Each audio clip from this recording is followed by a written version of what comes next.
देश दुनिया च वसते पंजाबियों को जी आया। मैं हरजिंदर सिंह रंधावा, तुसीं देख रहे हो पंजाब टैलीविजन और मेरे नाल ने सरदार परमजीत सिंह सरना, वड्डे अकाली आगू और दिल्ली सिख गुरुद्वारा प्रबंधक कमेटी के साबका प्रधान सरदार परमजीत सिंह सरना बहुत सारे इतिहासक वरतारियां दे गवाह ने।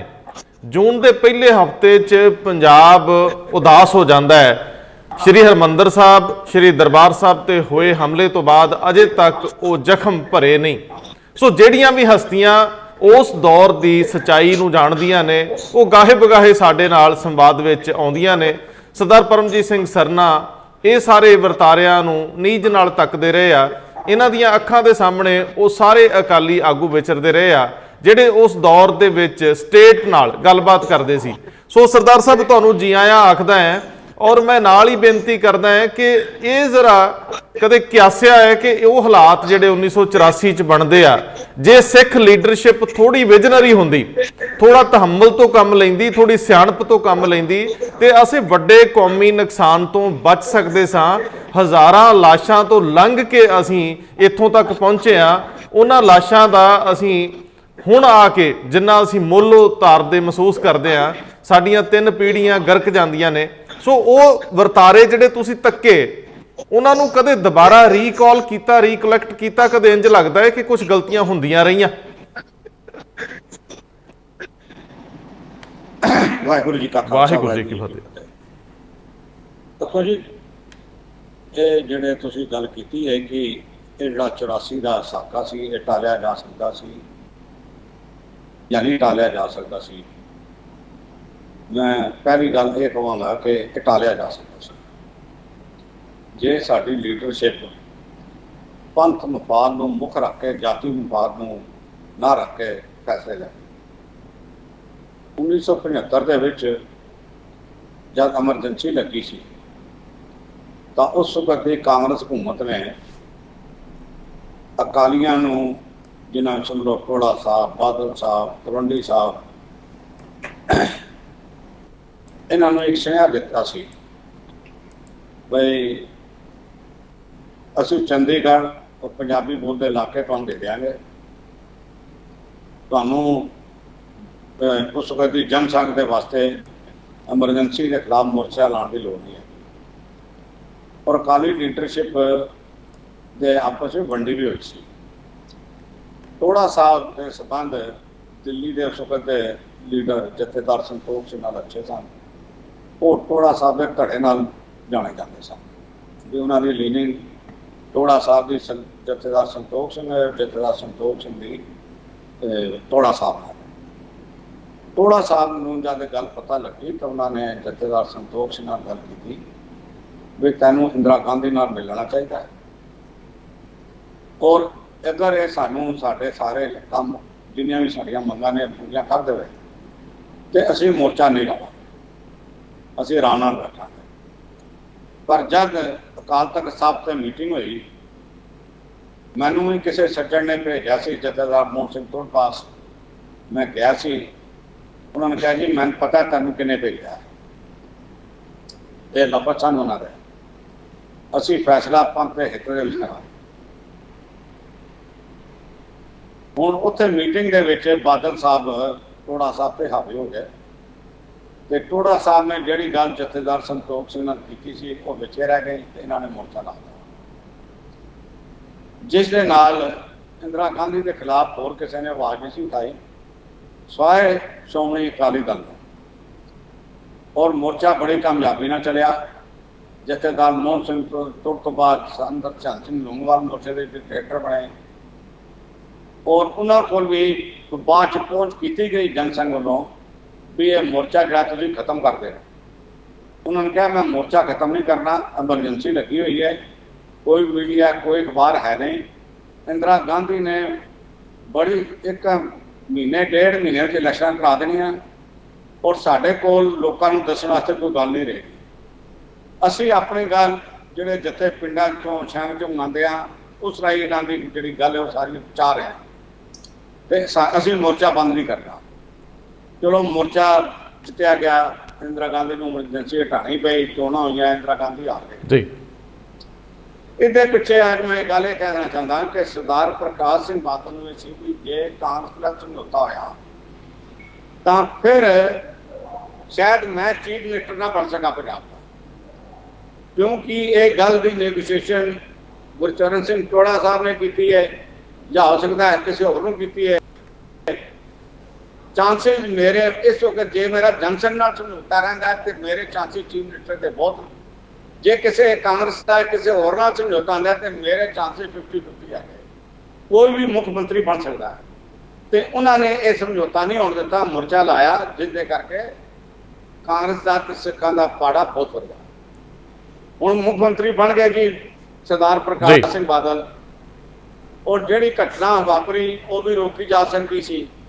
ਇੱਕ ਮੁੱਖ ਮੰਤਰੀ ਸਨ, ਇਹਨਾਂ ਨੂੰ ਪਤਾ ਸੀ ਵੀ ਅੰਮ੍ਰਿਤਸਰ ਦੇ ਵਿੱਚ ਨਿਰੰਕਾਰੀਆਂ ਦਾ ਸਮਾਗਮ ਕਰਾ ਰਿਹਾ, ਸਿੱਖ ਕਿੱਥੋਂ ਬਰਦਾਸ਼ਤ ਕਰਨਗੇ ਨਿਰੰਕਾਰੀਆਂ ਦੇ ਸਮਾਗਮ ਨੂੰ ਅੰਮ੍ਰਿਤਸਰ, ਉਹ ਵੀ ਅੰਮ੍ਰਿਤਸਰ ਦੇ ਵਿੱਚ। ਇਹਨਾਂ ਨੇ ਹੁਣ ਦਿੱਤਾ 13 ਸਿੰਘ ਸ਼ਹੀਦ ਫੌਜਾ ਸਿੰਘ ਦੀ ਅਗਵਾਈ ਦੇ ਵਿੱਚ ਸ਼ਹੀਦ ਹੋਏ।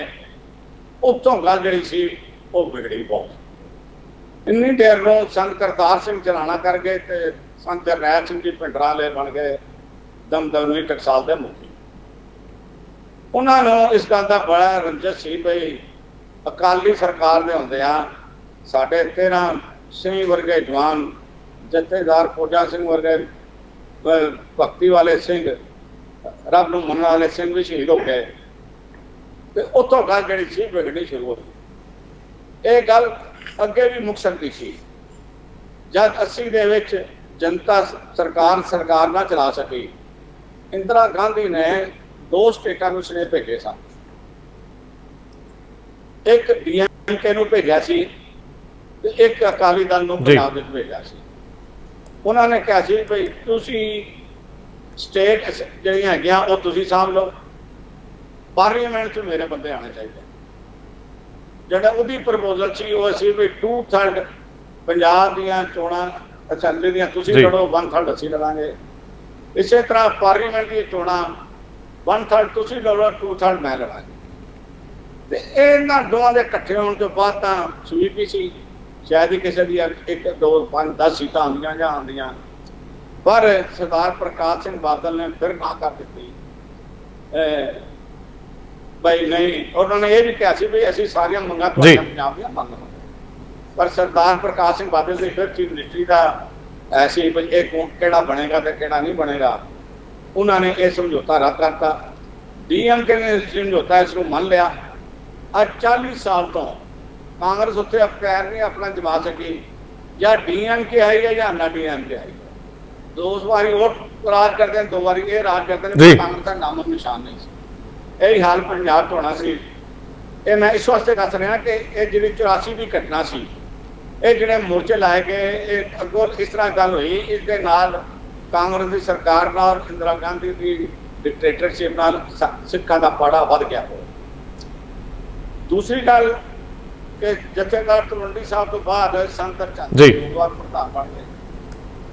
ਹੁਣ ਸੰਤ ਚੰਦ ਸਿੰਘ ਲੌਂਗੋਵਾਲ ਨੂੰ ਪ੍ਰਧਾਨਗੀ ਨੂੰ ਪਿੱਛੇ ਹੇਠਾਂ ਨਹੀਂ ਸੀ ਰੱਖ ਸਕਦੇ, ਆਪਣੇ ਹੇਠਾਂ ਨਹੀਂ ਸੀ ਰੱਖ ਸਕਦੇ, ਆਪਣੇ ਗੁੱਠੇ ਹੇਠਾਂ ਨਹੀਂ ਸੀ ਰੱਖ ਸਕਦੇ, ਕਿਉਂਕਿ ਜਦ ਬਣਿਆ ਪਹਿਲੇ ਤਾਂ ਸੰਤ ਚੰਦ ਸਿੰਘ ਲੌਂਗੋਵਾਲ ਦਾ ਹੀ ਸੀ ਵੀ 78 ਦੇ ਵਿੱਚ 77 ਜਦ ਜਿੱਤੇ ਸਨ ਤੇ ਸੰਤ ਲੌਂਗੋਵਾਲ ਨੇ ਮੋਰਚਾ ਚਲਾਇਆ ਇਹਨਾਂ ਨੂੰ ਪ੍ਰਧਾਨ ਬਣਾਇਆ ਜਾਵੇ।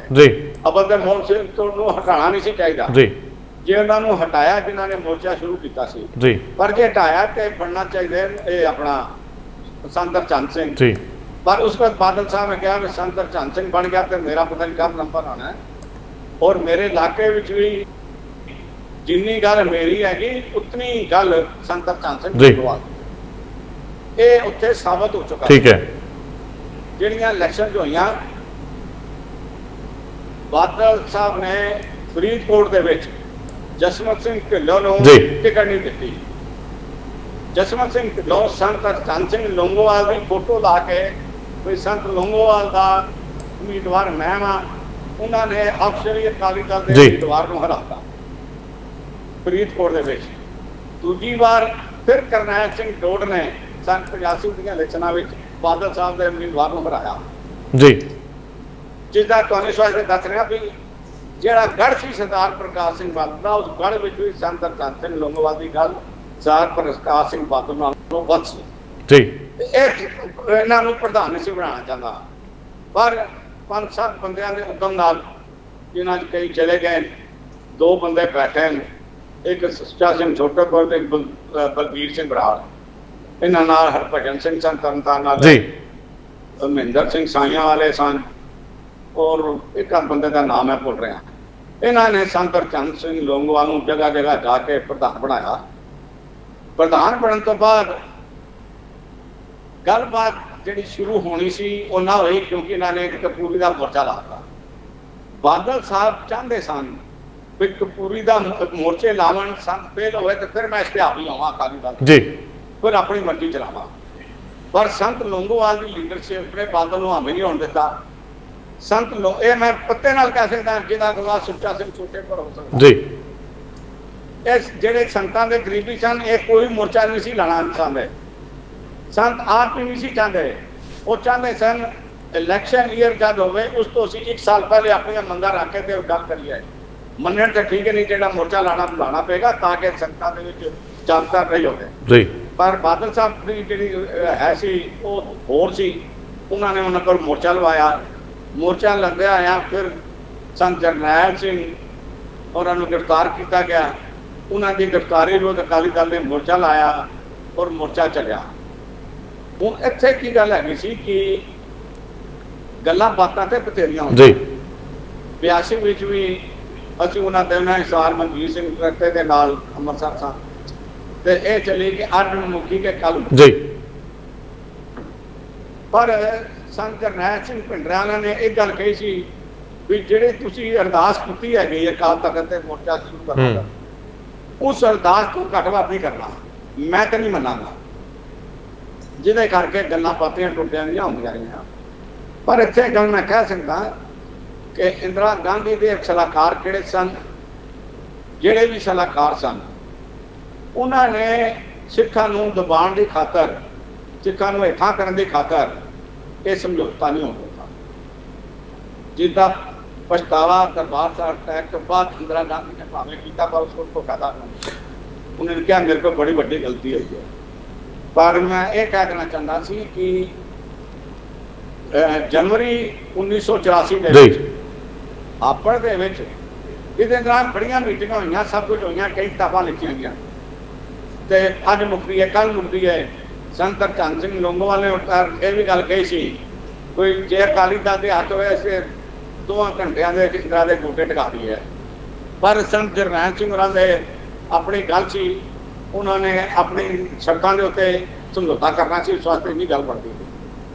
ਇਹ ਗੱਲ ਜਿਹੜੀ ਮੈਨੂੰ ਪੱਕੀ ਯਾਦ ਹੈ, ਜਿਹੜੀ ਸਰਦਾਰ ਸੁਖਦੇਵ ਸਿੰਘ ਢੀਂਡਸਾ ਜਿਸ ਗੱਲ ਦੀ ਤਾਬੀ ਦੇ ਸਕਦੇ ਜੀ। ਆਪੜ ਦੇ ਵਿੱਚ ਸਿੱਖ ਡਰਾਈਵਰਾਂ ਨੂੰ ਦਾ ਕਤਲ ਹੋ ਗਿਆ। ਸੰਤ ਹਰਚੰਦ ਸਿੰਘ ਨੇ ਮੇਰੀ ਡਿਊਟੀ ਲਾਈ ਸੀ। ਇੱਕ ਸਾਡੇ ਦਿੱਲੀ ਦੇ ਪ੍ਰਧਾਨ ਪ੍ਰੋਫੈਸਰ ਜੈਬ ਸਿੰਘ ਚੰਦ ਤੇ ਢੀਂਡਸਾ ਸਾਹਿਬ ਸਨ। ਅਸੀਂ ਤਿੰਨੇ ਗਏ ਸੀ ਆਪੜ। ਅੱਛਾ। ਉਹ ਰਿਪੋਰਟ ਲੈ ਕੇ ਢੀਂਡਸਾ ਸਾਹਿਬ ਨੇ ਟੈਲੀਫੋਨ ਤੇ ਗੱਲ ਕੀਤੀ ਸੰਤਾਂ ਨਾਲ, ਬਈ ਬੰਦੇ ਤੇ ਮਾਰੇ ਗਏ ਔਰ ਜਾਣ ਕੇ ਮਾਰੇ ਗਏ। ਸੰਤ ਜੀ ਨੇ ਕਿਹਾ ਵੀ ਤੁਸੀਂ ਜਾ ਕੇ ਗਿਆਨੀ ਜੈਲ ਸਿੰਘ ਨਾਲ ਗੱਲ ਕਰੋ। ਜੀ ਹੁਣ ਜਨਵਰੀ ਦੇ ਵਿੱਚ ਹੁਣ ਮੈਂ ਡੇਟ ਯਾਦ ਨਹੀਂ ਹੈਗੀ, ਅਸੀਂ 3 ਬੰਦੇ ਦੁਬਾਰਾ ਗਿਆਨੀ ਜੈਲ ਸਿੰਘ ਨੂੰ ਮਿਲਣ ਚਲੇ ਗਏ। ਗਿਆਨੀ ਜੀ ਬੜੇ ਖੁੱਲੇ ਡੁੱਲੇ ਦੇ ਸੁਭਾਅ ਦੇ ਸਨ। ਉਹ ਖੁੱਲੀਆਂ ਗੱਲਾਂ ਕਰਨ ਲੱਗ ਪਏ ਇਹਨਾਂ ਨਾਲ ਮੋਰਚੇ ਦੀਆਂ ਸਾਰਿਆਂ ਦੀਆਂ, ਤੇ ਉਹ ਕਹਿਣਗੇ ਤੁਹਾਡੇ ਵੱਸ ਹੀ ਕੁਝ ਨਹੀਂ, ਜਿਹੜਾ ਫੈਸਲਾ ਲੈਣਾ ਹੈ ਸੰਤ ਜਰਨੈਲ ਸਿੰਘ ਭਿੰਡਰਾਂ ਵਾਲਿਆਂ ਨੇ ਲੈਣਾ ਹੈ, ਤੇ ਤੁਹਾਡੇ ਵੱਸ ਕੁਝ ਨਹੀਂ। ਉੱਥੇ ਢੀਂਡਸਾ ਸਾਹਿਬ ਨੇ ਗੱਲ ਕਹੀ ਸੀ ਗਿਆਨੀ ਜੈਲ ਸਿੰਘ ਨੂੰ। ਅਸੀਂ ਕਈ ਗੱਲਾਂ ਮੈਂ ਟੋਕੀਆਂ ਵੀ, ਮੈਂ ਕਹਿਣਗੇ ਤੂੰ ਕੌਣ ਹੈ ਕਾਕਾ? ਮੈਂ ਕਿਹਾ ਜੀ ਮੈਂ ਸਰਨਾ ਸਾਹਿਬ ਦਾ ਲੜਕਾ। ਕਹਿੰਦਾ ਅੱਛਾ ਚੱਲ ਫਿਰ ਬੈਠਾ ਰਹਿ। ਤੇ ਉੱਥੇ ਢੀਂਡਸਾ ਸਾਹਿਬ ਨੇ ਗੱਲ ਕਹੀ ਸੀ ਤੁਸੀਂ ਆਪਣੇ ਪ੍ਰਧਾਨ ਮੰਤਰੀ ਨੂੰ ਕਹੋ ਗਿਆਨੀ ਜੀ ਬਈ ਸਿੱਖਾਂ ਦੀਆਂ ਮੰਗਾਂ ਮੰਨ ਕੇ, ਜੈਨੂਅਨ ਮੰਗਾਂ ਮੰਨ ਕੇ ਸਾਡਾ ਸਮਝੌਤਾ ਕਰ ਰਵੇ। ਅਸੀਂ ਮੰਜੀ ਸਾਹਿਬ ਤੇ ਇਕੱਠ ਬਣਾ ਕੇ ਬੋਲੇ ਸੋਲੇ ਹਾਲ ਕਰਕੇ ਪੰਥ ਕੋਲੋਂ ਪ੍ਰਵਾਨਗੀ ਜੀ। ਉਹਨਾਂ ਦੇ ਲਫ਼ਜ਼ ਸੰਤ ਜਰਨੈਲ ਸਿੰਘ ਭਿੰਡਰਾਂ ਦਾ ਕੀ ਕਰੋਗੇ? ਮੈਂ ਉਹਨਾਂ ਨੇ ਕਿਹਾ ਉਹ ਤੁਸੀਂ ਜਾਣਦੇ ਹੋ, ਅਸੀਂ ਜਾਣਦੇ, ਸੰਤ ਜੀ ਜਾਣਾ ਨਹੀਂ। ਤੁਸੀਂ ਪਹਿਲੇ ਸਾਡੀਆਂ ਮੰਗਾਂ ਤਾਂ ਮੰਨੋ ਨਾ, ਜਿਹੜੀਆਂ ਮੰਨਣ ਵਾਲੀਆਂ ਮੰਨੋ। ਪਰ ਉਹ ਇਹ ਗੱਲ ਕਰਕੇ ਆ ਗਏ, ਪਰ ਕੋਈ ਗੱਲ ਨਹੀਂ ਹੋਈ। ਹੁਣ ਮੈਂ ਇੱਥੇ ਤੁਹਾਨੂੰ ਇੱਕ ਗੱਲ ਹੋਰ ਕਹਿਣਾ ਚਾਹੁੰਦਾ, ਜਿਹੜੀ ਮੇਰੀ ਪਰਸਨਲ ਰੀਡਿੰਗ ਹੈ। ਪਰਸਨਲ ਰੀਡਿੰਗ ਇਹ ਹੈਗੀ ਕਿ ਸੰਤ ਜਰਨੈਲ ਸਿੰਘ ਭਿੰਡਰਾਂ ਵਾਲਿਆਂ ਦੀ ਕੌਮ ਨੂੰ ਬੜੀ ਲੋੜ ਸੀ। ਜਿਹੜੀ ਮੈਂ ਭਾਵੇਂ ਉਹਨਾਂ ਨੂੰ 4-5 ਵਾਰੀ ਮਿਲਿਆ, ਮੈਂ ਜ਼ਿਆਦਾ ਨਹੀਂ ਮਿਲਿਆ, ਪਰ ਉਹਨਾਂ ਮੀਟਿੰਗਾਂ ਦੇ ਵਿੱਚ ਜਦੋਂ ਲੈਕਚਰ ਕਰਦੇ ਸਨ, ਗੱਲਬਾਤ ਕਰਦੇ ਸਨ, ਤਾਂ ਇੱਕ ਚੁੰਬਕ ਵਰਗੀ ਸ਼ਕਤੀ ਸੀ ਉਹਨਾਂ ਦੇ ਬੋਲਾਂ ਦੇ ਵਿੱਚ, ਜਿਹਨੂੰ ਵੇਖ ਕੇ ਸਮੁੱਚੀ ਜਿਹੜੇ ਨੌਜਵਾਨ ਸਿੱਖ ਸੀ ਨਾ, ਜਿਵੇਂ ਅੱਜ ਦੜ ਵਾਲੇ ਨਹੀਂ ਲੱਭਦੇ, ਉਸ ਵਕਤ ਕੇਸਾਂ ਦੀ ਬਦਲੀ ਕਰਨ ਵਾਲੇ ਨਹੀਂ ਸੀ ਮਿਲਦੇ। ਔਰ ਮੈਂ ਇਹ ਆਪਣਾ ਮੇਰਾ ਇਹ ਗੱਲ ਹੈਗੀ, ਇਹ ਸੰਤ ਜਰਨੈਲ ਸਿੰਘ ਭਿੰਡਰਾਂ ਵਾਲਿਆਂ ਦਾ ਜਿਤਨਾ ਨੁਕਸਾਨ ਸਿੱਖ ਕੌਮ ਨੂੰ ਹੋਇਆ, ਸ਼ਾਇਦ ਨਾ ਕੋਈ ਹੋਇਆ। ਸ਼ਾਇਦ ਅਸੀਂ ਖਾਲਿਸਤਾਨ ਲੈ ਕੇ ਵੀ ਇਹ ਗੱਲ ਪੂਰੀ ਨਾ ਕਰ ਸਕਦੇ, ਜਿਹੜੀ ਸੰਤ ਜਰਨੈਲ ਸਿੰਘ ਦੇ ਜੀਂਦਿਆਂ ਅਸੀਂ ਪ੍ਰਚਾਰ ਰਾਹੀਂ ਜੋ ਸਿੱਖਾਂ ਦੇ ਵਿੱਚ ਸਿੱਖੀ ਨੂੰ ਦੁਬਾਰਾ ਉਹਨਾਂ ਨੇ ਰਿਵਾਈਵ ਕੀਤਾ। ਇਹ ਗੱਲ ਕਹਾਂ ਤਾਂ ਮੇਰੀ ਗੱਲ ਖਤਮ ਨਹੀਂ ਹੋਈ। ਔਰ ਉਸ ਗੱਲ ਨੂੰ ਖਤਮ ਕਰਨ ਦੇ ਲਈ ਇਹ ਜਿੰਨੀਆਂ ਵੀ ਗੱਲਾਂ ਹੁੰਦੀਆਂ ਰਹੀਆਂ, ਇੰਦਰਾ ਗਾਂਧੀ ਫੈਸਲੇ ਕਰਦੀ ਰਹੀ, ਬੁਲਾਉਂਦੀ ਰਹੀ, ਜਿਹੜੀਆਂ ਗੱਲਾਂ ਤੁਹਾਡੇ ਰਾਏ ਨੇ ਸੁਣੀਆਂ, ਉਹ ਜਿਹੜੀਆਂ ਤਰਲੋਚਨ ਸਿੰਘ ਹੋਰਾਂ ਨੇ ਕੀਤੀਆਂ, ਪਰ ਇੰਦਰਾ ਗਾਂਧੀ ਨੇ ਅਖੀਰ ਦੇ ਵਿੱਚ ਇਹ ਫੈਸਲਾ ਕੀਤਾ ਸੀ ਕਿ ਨਹੀਂ, ਆਪਾਂ ਕ੍ਰਸ਼ ਕਰਨਾ। ਔਰ ਕ੍ਰਸ਼ ਕਰਨ ਤੋਂ ਬਾਅਦ ਜਿਹੜੇ ਉਹਨਾਂ ਦੇ ਸਰਕਾਰ ਇਹ ਹੋ ਸਕਦਾ ਸੀ, ਪਰ ਮੈਂ ਸਮਝਾਂ ਇਹ ਸਮਝੌਤੇ ਸ਼ੁਰੂ 'ਚ ਹੋ ਸਕਦੇ ਸਨ ਜੇ ਅਸੀਂ 83 ਫੈਸਲੇ ਲੈ ਹੁੰਦੇ, ਪਰ ਜਦ ਕੰਪਲੀਟ ਕਮਾਂਡ ਭਾਵੇਂ ਡਿਕਟੇਟਰ ਸਨ ਤਾਂ ਚੰਦ ਸਿੰਘ ਲੰਗੋਵਾਲ ਸਨ, ਪਰ ਸਰਕਾਰ ਨੂੰ ਇਹ ਸੀ ਕਿ ਬਗੈਰ ਸੰਤ ਜਰਨੈਲ ਸਿੰਘ ਦੇ ਨੈਗੋਸ਼ੀਏਸ਼ਨ ਨਹੀਂ ਹੋ ਸਕਦੀ। ਇਹ ਗੱਲ ਉੱਥੇ ਦੀ ਉੱਥੇ ਰਹਿ ਗਈ। ਉੱਥੋਂ ਜਿਹੜੀ ਇਹ ਗੱਲ ਵਿਗੜੀ, ਸਮਝੌਤਾ ਨਹੀਂ ਹੋਇਆ, ਸਰਕਾਰ ਨੇ ਗੱਲਾਂ ਨਹੀਂ ਮੰਨੀਆਂ, ਜਿਹਦਾ ਨੁਕਸਾਨ ਸਾਰੇ ਮੁਲਕ ਨੂੰ ਉਠਾਉਣਾ ਪਿਆ ਔਰ ਅੱਜ ਤੱਕ ਉਠਾ ਰਿਹਾ। ਅੱਛਾ ਸਰਨਾ ਸਾਹਿਬ ਇਹ ਜ਼ਰੂਰ ਦੱਸਿਓ, ਕਿਉਂਕਿ ਇੱਕ ਧਾਰਨਾ ਬੜੀ ਸਪਸ਼ਟ ਉੱਭਰਦੀ ਹੈ ਜਦੋਂ ਸਾਰਾ ਐਨਾਲਾਈਜ਼ ਕਰਦੇ ਆ, ਟੋਟਲ ਜਿੰਨੀਆਂ ਕਿਤਾਬਾਂ ਵੱਖ-ਵੱਖ ਆਥਰਸ ਦੀਆਂ ਲਿਖੀਆਂ, ਕੁਝ ਚਸ਼ਮਦੀਦ ਸੀਗੇ, ਕੁਝ ਮੁਲਾਂਕਣ ਕਰਨ ਵਾਲੇ ਸੀ, ਕੁਝ ਸਿਆਸਤ ਜਿਹੜੇ ਇਤਿਹਾਸਕਾਰ ਸੀਗੇ, ਉਹਨਾਂ ਨੇ ਜ਼ਿਕਰ ਕੀਤੇ। ਇੱਕ ਚੀਜ਼ ਜਿਹੜੀ ਉੱਭਰ ਕੇ ਆ ਰਹੀ ਆ, ਜਿਹੜੀ ਹੁਣ ਆ ਕੇ ਇੰਨੇ ਸਾਲਾਂ ਬਾਅਦ ਨਿਤਰਨੀ ਸ਼ੁਰੂ ਹੋਈ ਆ, ਕਿ ਕਾਂਗਰਸ ਦੀ ਲੀਡਰਸ਼ਿਪ, ਇੰਦਰਾ ਗਾਂਧੀ ਤੇ ਉਹਦੇ ਸਲਾਹਕਾਰ, ਉਹ ਤਾਂ ਮਨ ਬਣਾਈ ਬੈਠੇ ਸੀਗੇ ਕਿ ਇਲੈਕਸ਼ਨ ਜਿੱਤਣ ਲਈ ਸਾਨੂੰ ਘੱਟ ਗਿਣਤੀ ਟਾਰਗੇਟ ਕਰਨੀ ਹੈ। ਉਹਨਾਂ ਲਈ ਉਹ ਵੋਟ ਸਭ ਤੋਂ ਵੱਡਾ ਮਸਲਾ ਸੀ, ਲੇਕਿਨ ਉਸ ਦੌਰ ਦੇ ਵਿੱਚ ਸਾਡੀ ਲੀਡਰਸ਼ਿਪ ਦਾ ਰੋਲ ਜਿਹੜਾ ਸੀ ਉਹ ਜ਼ਿਆਦਾ ਵੱਡਾ ਹੋਣ ਦੀ ਬਜਾਏ ਸੁੰਗੜ ਕੇ ਰਹਿ ਗਿਆ। ਬੌਣਾ ਕੱਦ ਬਣੇ ਨਜ਼ਰ ਆਉਂਦਾ ਹੈ ਸਾਡੀ ਲੀਡਰਸ਼ਿਪ ਦਾ ਉਸ ਸਮੇਂ ਦੇਖਿਆ। ਮੈਨੂੰ ਇਹ ਜਰਾ ਸਮਝਾਉਣ ਦੀ ਕੋਸ਼ਿਸ਼ ਕਰਿਓ ਸੰਖੇਪ ਦੇ ਵਿੱਚ ਕਿ ਜਿਹੜੀ ਲੀਡਰਸ਼ਿਪ ਗੱਲਬਾਤ ਲਈ ਜਾ ਰਹੀ ਸੀ, ਉਹ ਉਸ ਗੱਲਬਾਤ ਤੋਂ ਉਦਾਸੀਨ ਸੀ, ਉਹ ਉੱਥੋਂ ਕੁਝ ਨਿਕਲਦਾ ਮਹਿਸੂਸ ਕਰਦੀ ਸੀ, ਜਾਂ ਇਹਦੇ ਵਿੱਚੋਂ ਇਸ ਨੈਗੋਸੀਏਸ਼ਨ 'ਚ ਆਪਣੇ ਲਈ ਕੁਝ ਭਾਲਦੇ ਰਹਿ ਗਏ ਔਰ ਕੌਮੀ ਨੁਕਸਾਨ ਹੋ ਗਏ। ਇਹ ਦੋ ਵੱਡੇ ਸਵਾਲ ਆ ਕਿ ਕੀ ਲੀਡਰਸ਼ਿਪ ਇਹ ਮਹਿਸੂਸ ਕਰਦੀ ਸੀ ਕਿ ਇਹ ਗੱਲਬਾਤ ਦਾ ਕੋਈ ਫਾਇਦਾ ਨਹੀਂ ਹੋਣ ਵਾਲਾ, ਜਾਂ ਲੀਡਰਸ਼ਿਪ ਮਹਿਸੂਸ ਕਰਦੀ ਸੀ ਕਿ ਇਹਦੇ ਚੋਂ ਆਪਣੇ ਲਈ ਕੁਝ ਕੱਢ ਲਿਆ ਜਾਵੇ। ਸੋ ਇਸ ਦੁਬਿਧਾ ਦੇ ਵਿੱਚ ਹੀ ਇਹ ਫੈਸਲੇ ਲੈਣ 'ਚ ਦੇਰੀ ਹੋ ਗਈ ਤੇ ਉਦੋਂ ਤੱਕ ਇਹ ਘੱਲੂਘਾਰਾ ਵਾਪਰ ਜਾਂਦਾ ਹੈ। ਦੇਖੋ ਜੀ, ਇੰਦਰਾ ਗਾਂਧੀ ਦੇ ਅਗਰ ਤੁਸੀਂ ਇਤਿਹਾਸ ਵੇਖੋ ਨਾ ਜੀ, ਜਿੰਨੀਆਂ ਵੀ ਚੋਣਾਂ ਜਿੱਤੀਆਂ ਨੇ ਉਹ ਇਸ਼ੂ ਬੇਸਡ ਜਿੱਤੀਆਂ ਜੀ। ਮਤਲਬ ਜਦ ਉਸਨੇ ਕਾਂਗਰਸ ਦੀ ਹਾਈ ਕਮਾਂਡ ਨੂੰ ਹਰਾਇਆ, ਸੁਖਬੀਰ ਮਰਾਰ ਜੀ, ਜਗਜੀਵਨ ਰਾਮ ਨੇ ਸਾਰਿਆਂ ਨੂੰ, SK ਪਾਟਿਲ, ਤਾਂ ਉਸ ਵਕਤ ਉਸਨੇ ਨਾਰਾ ਦਿੱਤਾ ਸੀ ਕਿ ਉਹਨੇ ਵੀ ਗਿੱਲ ਨੂੰ ਆਪਣਾ ਉਮੀਦਵਾਰ ਬਣਾ ਕੇ ਸੰਜੀਵਾ ਰੈਡ ਨੂੰ ਹਰਾਇਆ ਤੇ अपनी लीडरशिप पक्की की गई। उस बाद उसने इलेक्शन जीती थी। वो कहते हैं इंदिरा हटाओ, मैं कहती हूँ गरीबी हटाओ। अब फैसला आपने करना है। लोग इसू वोटा पा दिया।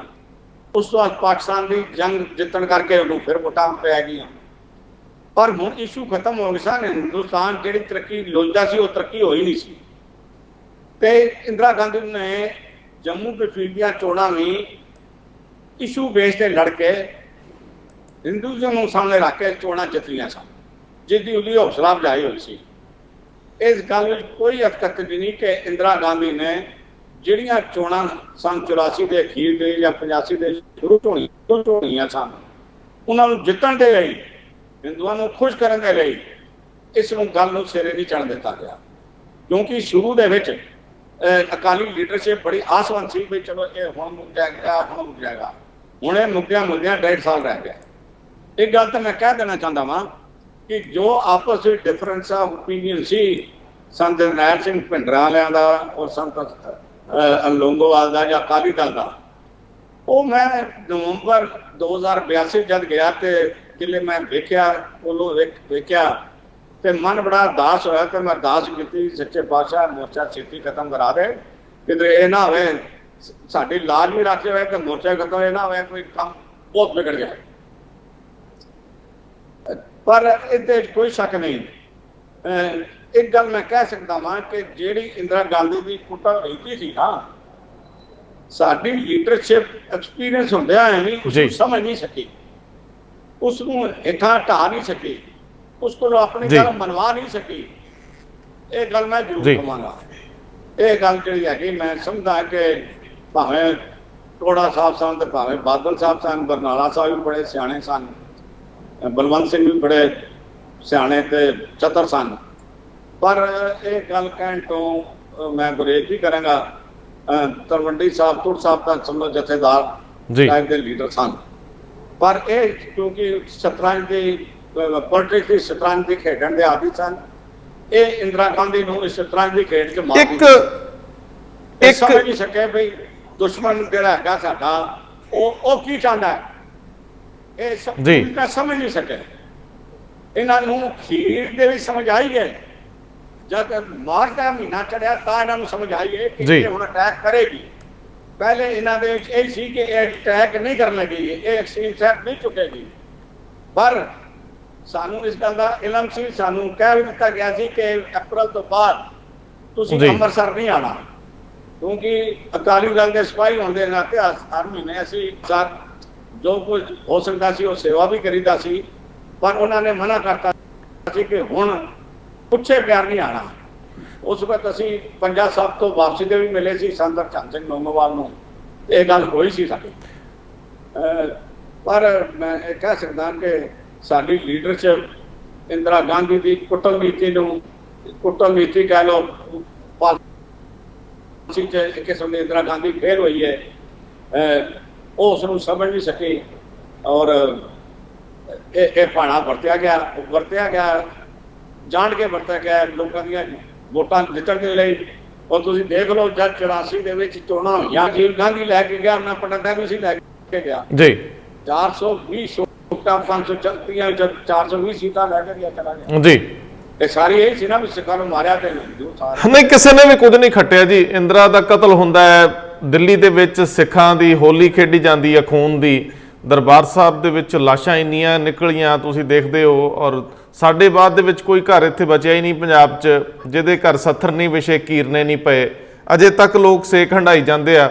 ਸਿਆਸਤਾਂ ਪਤਾ ਨਹੀਂ ਇਹਨਾਂ ਨੂੰ ਸਮਝਦੀਆਂ ਕਿ ਨਹੀਂ ਸਮਝਦੀਆਂ, ਲੇਕਿਨ ਕਦੇ ਉਹਨਾਂ ਬਰੂਹਾਂ ਵੱਲ ਕੋਈ ਦੁਬਾਰਾ ਕਿਸੇ ਸਿਆਸਤਦਾਨ ਨੇ ਝਾਤੀ ਮਾਰੀ ਹੋਵੇ ਤੇ ਅਜੇ ਤੱਕ ਲੱਕ ਸਿੱਧੇ ਨਹੀਂ ਹੋ ਰਹੇ ਲੋਕਾਂ ਦੇ। ਮੈਨੂੰ ਇੰਝ ਲੱਗਦਾ ਕਿ ਇਤਿਹਾਸਕ ਗਲਤੀਆਂ ਕਰਦੇ ਆਏ ਆ। ਇੱਕ ਜਾਂਦੇ ਇੱਕ ਛੋਟੀ ਜੀ ਗੱਲ ਜਿਹੜੀ ਮੈਨੂੰ ਲੱਗਦੀ ਲੰਬੀ ਨਾ ਕਰੀਏ, ਬਸ ਇੱਕ ਅੱਧ ਮਿੰਟ 'ਚ ਖਤਮ ਕਰਿਓ। ਮੈਨੂੰ ਕਿਤੇ ਮਹਿਸੂਸ ਹੁੰਦਾ ਹੈ ਜਿਹੜੀ ਲੋਕ ਆਮ ਜਿਹੜੇ ਸਿਆਸਤ ਦੀਆਂ ਗੱਲਾਂ ਕਰਨ ਵਾਲੇ ਲੋਕ, ਇਤਿਹਾਸ ਦੀਆਂ ਗੱਲਾਂ ਕਰਨ ਵਾਲੇ ਲੋਕ ਕਹਿੰਦੇ ਆ ਕਿ ਇਹ ਲੜਾਈ ਦਾ ਕੋਈ ਬੈਲੈਂਸ ਨਹੀਂ ਸੀ। ਦੂਜੀ ਗੱਲ, ਇਹ ਲੜਾਈ ਦਰਬਾਰ ਸਾਹਿਬ ਪਰਿਸਰ ਦੇ ਕਿਤੇ ਬਾਹਰ ਲੜੀ ਜਾਣੀ ਚਾਹੀਦੀ ਸੀ। ਜੇ ਲੜਨੀ ਸੀ ਦਰਬਾਰ ਸਾਹਿਬ ਦੇ ਵਿੱਚ, ਅਸੀਂ ਵੀ ਮੌਕੇ ਦਿੱਤੇ, ਏਡੇ ਪਵਿੱਤਰ ਸਥਾਨ ਦੇ ਉੱਤੇ ਆਰਮੀ ਚੜਾਵੇ। ਦੂਜੀ ਗੱਲ, ਕਿਸੇ ਦੇਸ਼ ਦੀ ਫੌਜ ਨਾਲ ਲੜਨਾ ਇਹ ਅਲੱਗ ਇੱਕ ਵਿਸ਼ਾ ਹੈ, ਲੇਕਿਨ ਮੈਂ ਇਹ ਮਹਿਸੂਸ ਕਰਦਾ ਹਾਂ ਕਿ ਗਲਤੀਆਂ ਸਾਡੇ ਤੋਂ ਵੀ ਹੋਈਆਂ। ਸਾਨੂੰ ਜੰਗ ਦਾ ਮੈਦਾਨ ਨਹੀਂ ਸੀ ਬਣ ਦੇਣਾ ਚਾਹੀਦਾ, ਉਹ ਜਗ੍ਹਾ ਜਿੱਥੇ ਅਸੀਂ ਲਗਭਗ ਜਦੋਂ ਪਰਿਕਰਮਾ ਦੇ ਵਿੱਚ ਐਂਟਰੀ ਕਰਦੇ ਹਾਂ ਤੇ ਉਦੋਂ ਤੋਂ ਹੀ ਸਾਡਾ ਸਿਰ ਇੰਨਾ ਨੀਵਾਂ ਹੋ ਜਾਂਦਾ। ਔਰ ਮੈਂ ਤੇ ਬਹੁਤ ਸਾਰੇ ਲੋਕਾਂ ਨੂੰ ਦੇਖਦਾ ਜਿਨ੍ਹਾਂ ਦੇ ਅਥਰੂ ਨਿਕਲਦੇ ਹੁੰਦੇ ਆ, ਉੱਥੇ ਮੱਥਾ ਟੇਕਣ ਆਉਂਦੇ ਸੀ। ਉਹ ਜਗ੍ਹਾ ਨੂੰ ਸਾਨੂੰ ਜੰਗ ਦਾ ਅਖਾੜਾ ਨਹੀਂ ਸੀ ਬਣਾਉਣਾ ਚਾਹੀਦਾ। ਕਦੇ ਤੁਹਾਡੇ ਵੀ ਮਨ 'ਚ ਇਹ ਗੱਲ ਆਉਂਦੀ ਹੈ ਕਿ ਗਲਤੀ ਹੋਈ ਹੈ?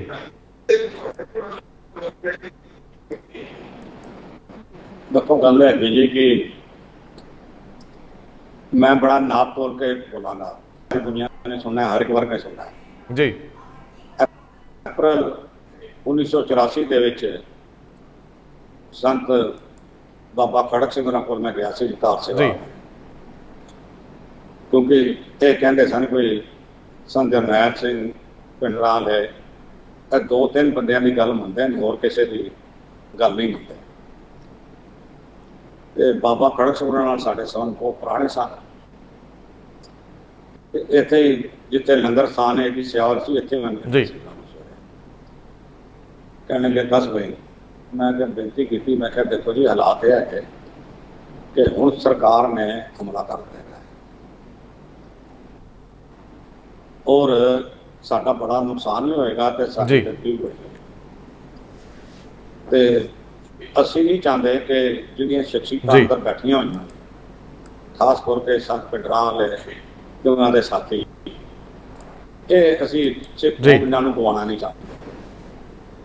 ਤੁਸੀਂ ਇਹਨਾਂ ਨੂੰ ਬੇਨਤੀ ਕਰੋ ਕਿ ਇਹ ਆਪਣੇ ਆਪ ਨੂੰ ਗ੍ਰਿਫਤਾਰੀ ਦੇ ਦੇਣ ਤੇ ਕਹਿੰਦੇ ਸਰਕਾਰ ਨਹੀਂ ਮੰਨਦੀ ਤੇ ਕੋਈ ਗੱਲ ਨਹੀਂ, ਅਸੀਂ ਅੱਜ ਸਾਨੂੰ ਸਰਕਾਰ ਦੀ ਨੀਅਤ ਦਾ ਪਤਾ ਹੈ, ਇਹਨਾਂ ਨੇ ਅਟੈਕ ਕਰਨਾ ਹੈ, ਅਸੀਂ ਦਰਬਾਰ ਸਾਹਿਬ ਦੀ ਬੇਇੱਜ਼ਤੀ ਨਹੀਂ ਹੁੰਦੇ। ਮਨ ਬਾਬਾ ਖੜਕ ਸਿੰਘ ਨੇ ਕਿਹਾ ਵੀ ਕੋਈ ਦੁਨੀਆ ਦੀ ਤਾਕਤ ਜਿਹੜੀ ਹੈਗੀ ਦਰਬਾਰ ਸਾਹਿਬ ਦੇ ਅੰਦਰ ਆ ਨਹੀਂ ਸਕਦੀ। ਮੈਨੂੰ ਕਿਹਾ ਜੀ ਉਹ ਕਿਸ ਤਰ੍ਹਾਂ? ਕਹਿਣ ਲੱਗੇ 2200 ਬੰਦਾ ਹੈ। ਮੈਂ ਕਿਹਾ ਜੀ ਚਲੋ ਲੜਾਈ ਲੰਬੀ ਹੋ ਜਾਏਗੀ, ਜੇ ਇਹ ਨਹੀਂ ਹੋ ਸਕਦਾ ਵੀ ਜਿੱਤੀ ਨਾ ਜਾ ਸਕੇ ਹਿੰਦੁਸਤਾਨ ਦੀ ਫੌਜ ਨੂੰ। ਕਹਿਣ ਲੱਗੇ ਜੀ 2200 ਬੰਦਾ ਮਰਨ ਵਾਲਾ ਹੈਗਾ, ਇਹਨਾਂ ਚੋਂ ਜੀਣ ਵਾਸਤੇ ਕੋਈ ਨਹੀਂ ਜੀ। ਮੈਂ ਮਾਫ ਕਰਨਾ, ਮੈਂ ਉਹਨਾਂ ਨੂੰ ਕਿਹਾ ਵੀ ਜਿਹੜੀ ਹਿੰਦੁਸਤਾਨ ਦੀ ਫੌਜ ਹੈ ਉਸ ਕੋਲ 12 ਲੱਖ ਦੀ ਫੌਜ ਸੀ, ਮੈਂ ਕਿਹਾ ਇਹ ਇਹਨਾਂ ਨੂੰ ਮਰਨ ਵਾਸਤੇ ਪੈਸੇ ਦਿੰਦੀ ਹੈ, ਜੀਣ ਵਾਸਤੇ ਨਹੀਂ ਦਿੰਦੀ। ਇਸ ਵਾਸਤੇ ਇਸ ਘਟਨਾ ਨੂੰ ਤੁਸੀਂ ਹੀ ਇੱਕ ਸ਼ਖਸੀਅਤ ਹੋ ਸਿੱਖ ਕੌਮ ਦੇ ਵਿੱਚ, ਜਿਹੜੇ ਪਿੰਡਰਾਂ ਵਾਲਿਆਂ ਨੂੰ ਰਿਕੁਐਸਟ ਕਰਕੇ ਰੋਕਿਆ ਜਾ ਸਕਦਾ। ਪਰ ਮੈਂ ਸਮਝਦਾ ਕਈ ਤਾਕਤਾਂ, ਕਈ ਏਜੰਸੀਆਂ ਨਹੀਂ ਸੀ ਚਾਹੁੰਦੀਆਂ ਸੰਤ ਜਰਨੈਲ ਸਿੰਘ ਜਿੰਦਾ ਰਹਿਣ ਤੇ ਸਿੱਖੀ ਪ੍ਰਫੁੱਲਤ ਹੋ ਸਕੇ। ਇਹ ਨਹੀਂ ਚਾਹੁੰਦੇ। ਉਹਨਾਂ ਨੇ ਆਪਣੇ ਬੰਦਿਆਂ ਦੇ ਰਾਹੀਂ ਉੱਤੇ ਵਸਾਇਆ। ਫਿਰ ਕਈ ਵਾਰ ਮੈਂ ਸੋਚਦਾ ਜਨਰਲ ਸੁਖਦੇਵ ਸਿੰਘ ਵਰਗੇ ਬੰਦੇ ਜਿਨ੍ਹਾਂ ਨੇ ਬੜੀਆਂ ਲੜਾਈਆਂ ਲੜੀਆਂ ਬੰਗਲਾਦੇਸ਼ ਦੇ ਵਿੱਚ, ਉਹ ਕਿਉਂ ਨਹੀਂ ਸਮਝ ਸਕੇ ਇਸ ਬਈ ਇੱਥੋਂ ਤੱਕ ਅਸੀਂ ਪਹੁੰਚ ਸਕਦੇ ਹਾਂ। ਜਿਹੜੀ ਇਤਨੀ ਵੱਡੀ ਲੜਾਈ ਲੜਨ ਵਾਲੇ ਸਨ, ਗੁੱਲੀਆਂਵਾਰ ਲੜਨ ਦੇ ਮਾਹਿਰ ਸਨ ਔਰ ਬੜਾ ਰੁਤਬਾ ਸੀ ਹਿੰਦੁਸਤਾਨ ਦੀ ਫੌਜ ਦੇ ਵਿੱਚ, ਉਹ ਕਿਉਂ ਨਹੀਂ ਸਮਝ ਸਕੇ ਬਈ ਇਹ ਗੱਲ ਹੋ ਸਕਦੀ। ਦੇਖੋ ਇੰਦਰਾ ਗਾਂਧੀ ਤੇ ਸਾਨੂੰ ਖਤਮ ਕਰਨ ਵਾਸਤੇ, ਆਪਣੇ ਜਿੱਤਣ ਵਾਸਤੇ ਕੀਤਾ ਸੀ, ਪਰ ਮੈਂ ਸਮਝਦਾ ਕਿ ਅਗਰ ਕੋਈ ਥੋੜੀ ਜਿਹੀ ਦੂਰ ਅੰਦੇਸ਼ੀ ਕੋ ਰਹਿਮਤ ਹੁੰਦੀ ਖਾਲਸਾ ਪ੍ਰਬੰਧ ਦੀ ਤੇ ਇਹ ਲੜਾਈ ਸਾਨੂੰ ਰੋਕ ਲੈਣੀ ਚਾਹੀਦੀ ਸੀ। ਪਰ ਜਰਨੈਲ ਸਿੰਘ ਭਿੰਡਰਾਂ ਤੋਂ ਬਾਅਦ ਦੱਸੋ ਮੈਨੂੰ ਬਾਬਾ ਠਾਕਰ ਸਿੰਘ ਆਏ, ਮੈਂ ਮਾਫੀ ਮੰਗਾਂਗਾ ਬਾਬਾ ਨਾਮ ਸੁਖਰਾਮ ਵੱਲੋਂ ਆਏ, ਪਰ ਮੈਂ ਸਮਝਦਾ ਭਾਈ ਜਸਵੀਰ ਸਿੰਘ ਰੋਡੇ ਵੀ ਬੈਠੇ ਉਹਨਾਂ ਦੇ ਭਤੀਜੇ ਦੇ ਭਰਾ ਨੂੰ, ਪਰ ਮੈਂ ਸਮਝਦਾ ਕਿ ਉਹਨਾਂ ਦੇ ਮੁਕਾਬਲੇ ਤੇ ਸ਼ਾਇਦ ਇਹਨਾਂ ਦੀ ਅਸਲੀ ਪੈਸਾ ਤੋਂ ਪੈਸਾ ਜੋ ਸਿੱਖੀ ਦਾ ਪ੍ਰਚਾਰ, ਜੋ ਸਿੱਖੀ ਪ੍ਰਫੁੱਲਤ ਇਹ ਕਰਕੇ ਸਕਦੇ ਸਨ, ਪੰਜਾਬ ਨੂੰ ਹਰਾ ਭਰਾ ਬਣਾ ਕੇ ਦੇ ਦੇਣਾ ਸੀ। ਇਹ ਪੰਜਾਬ ਚੋਂ ਨਸ਼ੇ ਲੱਭਣੇ ਹੀ ਨਹੀਂ ਸਨ, ਇਹਨਾਂ ਦਾ ਨਾਮ ਗੋਚਰ ਨਹੀਂ ਸੀ ਹੋਣਾ ਬਿਲਕੁਲ। ਇਹ ਸਾਰਾ ਨੁਕਸਾਨ ਉਹ ਦਰਬਾਰ ਸਾਹਿਬ ਦੇ ਅਟੈਕ ਤੋਂ ਬਾਅਦ ਸਮੁੱਚੀ ਸਿੱਖ ਕੌਮ ਨੂੰ ਹੋਇਆ ਹੈ। ਇਹਦੀ ਭਰਪਾਈ ਇਹ 36 ਸਾਲ ਤੇ ਹੋ ਗਏ, ਕਿੰਨੇ ਸਾਲ ਹੋਰ ਲੱਗਣਗੇ ਇਹ ਤਾਂ ਕਾਲ ਪੁਰਖ ਜਾਣਦਾ ਹੈ। ਉਹ ਕਾਹੇ ਜੀ ਸ਼ਖਸੀਅਤ ਭੇਜੇਗਾ ਜਿਹਦੀ ਭਰਪਾਈ ਪੂਰੀ ਹੋ ਸਕੇ। ਇਹ ਅਸੀਂ ਤਾਂ ਅਰਦਾਸ ਹੀ ਕਰ ਸਕਦੇ। ਬਹੁਤ ਮਿਹਰਬਾਨੀ। ਪਰ ਗੱਲ ਐਸੀ ਕਿ ਰੋਕੀ ਜਾ ਸਕਦੀ ਸੀ, ਰੋਕੀ ਜਾ ਸਕਦੀ। ਸਰਨਾ ਸਾਹਿਬ ਬਹੁਤ ਬਹੁਤ ਬਹੁਤ ਸਰਨਾ ਸਾਹਿਬ ਧੰਨਵਾਦ ਤੁਹਾਡਾ। ਮੈਂ ਮਾਫੀ ਮੰਗ ਰਿਹਾ ਤੁਹਾਡੇ ਤੋਂ। ਤੁਸੀਂ ਠੀਕ ਆਖਦੇ ਹੋ ਕਿ ਉਹ ਸ਼ਖਸੀਅਤਾਂ ਜਿਹੜੀਆਂ ਖੜੀਆਂ ਸੀ, ਜਿਹੜੀਆਂ ਆਪਣੇ ਕੌਮੀ ਆਸ਼ੇ ਲਈ, ਜਿਨ੍ਹਾਂ ਦੇ ਅੰਦਰ ਸਾਡੀ ਵਿਰਾਸਤ ਵਾਲਾ ਜਜ਼ਬਾ ਸੀ ਕਿ ਜੇ ਅਰਦਾਸ ਕਰਤੀ ਪਛਾਣ ਨਹੀਂ ਹਟਣਾ, ਉਹ ਸਾਰੇ ਦੇ ਸਾਰੇ ਉਸ ਮੌਕੇ ਚਲੇ ਜਾਂਦੇ ਆ, ਇਸ ਜਹਾਨ ਤੋਂ ਚਲੇ ਜਾਂਦੇ ਆ, ਇਸ ਅਸਾਮੀ ਜੰਗ ਦੀ ਭੇਂਟ ਹੋ ਜਾਂਦੇ ਆ। ਜੇ ਉਹ ਜੀਂਦੇ ਹੁੰਦੇ ਇਹ ਤੁਸੀਂ ਆਏ ਹੋ 85 ਤੱਕ, ਹੁਣ ਕਿਸੇ ਵਕਤ ਮੇਰੇ ਕੋਲ ਨਾ 85 ਤੋਂ ਬਾਅਦ ਦਾ ਡੈਫੀਨਿਟਲੀ ਤੁਹਾਡੇ ਨਾਲ ਦੁਬਾਰਾ ਗੱਲ ਕਰਾਂਗੇ। ਔਰ ਮੈਨੂੰ ਇੰਝ ਲੱਗਦਾ ਹੈ ਕਿ ਅਸੀਂ ਵੱਡਾ ਨੁਕਸਾਨ ਕਰਾਇਆ, ਸਾਡੀਆਂ ਕਈ ਪੀੜ੍ਹੀਆਂ ਗਰਕ ਗਈਆਂ ਇਸੇ ਹੀ ਸਾਰੇ ਘਟਨਾਕ੍ਰਮ ਦੇ ਵਿੱਚ। ਔਰ ਅਜੇ ਵੀ ਕੌਮ ਨੂੰ ਇਹਦਾ ਮੁਲਾਂਕਣ ਕਰਨਾ ਚਾਹੀਦਾ ਹੈ ਤਾਂ ਕਿ ਅਸੀਂ ਆਉਂਦੇ ਸਮਿਆਂ 'ਚ ਕਦੇ ਦੁਬਾਰਾ ਇਹੋ ਜਿਹੀ ਤਰਾਸਦੀ ਹੰਢਾਈਏ ਨਾ, ਇਹੋ ਜਿਹੇ ਹਾਲਾਤ ਵਿੱਚ ਫਸ ਨਾ ਜਾਈਏ। ਕੁਝ ਕਹਿ ਰਹੇ ਹੋ ਤੁਸੀਂ ਜਾਂਦੇ ਹੋਏ?